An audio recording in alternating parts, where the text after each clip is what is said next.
మన రక్షకుడైన యేసుక్రీస్తు నామములో అందరికీ వందనాలండి. ఈరోజు దేవుని మాటలు యోహాను సువార్త 6వ అధ్యాయము 35వ వచనము. అందుకు యేసు వారితో ఇట్లనెను, జీవాహారము నేనే, నా యొద్దకు వచ్చువాడు ఏ మాత్రమును ఆకలి గొనడు.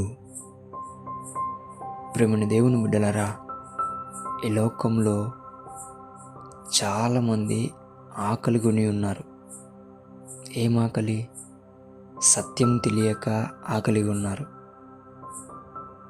జీవం లేక ఆకలితో ఉన్నారు, సరైన మార్గం లేక ఆకలిగా ఉన్నారు. కానీ యేసుక్రీస్తు ప్రభుల వారు చెప్తున్న మాట ఏంటంటే,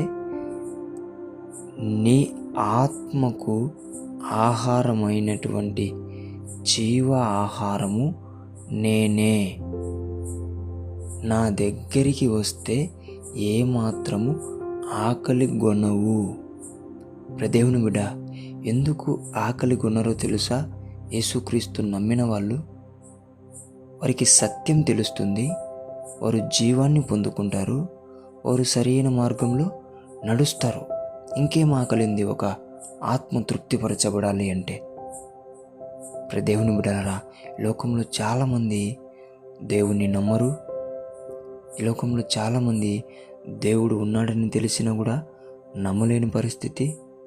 ఈ లోకంలో చాలామంది దేవుడే లేరు అనేవాళ్ళు కొంతమంది. కానీ ప్రియమైన దేవుని బిడ్డలారా, ఒక్కసారి నీవు గనక యేసు చెప్పినట్టు నా ఆత్మను తృప్తిపరిచే ఆహారము ఆయనే అని చెప్పి గనక నీవు ఆయన దగ్గరికి వస్తే నీవు ఎన్నటికీ ఆకలి కొనవు. ఎందుకంటే నీకు దేవుడు సత్యాన్ని తెలియజేస్తాడు, దేవుడు నీకు జీవాన్ని ఇస్తాడు, దేవుడు నిన్ను సరైన మార్గంలో నడిపిస్తాడు.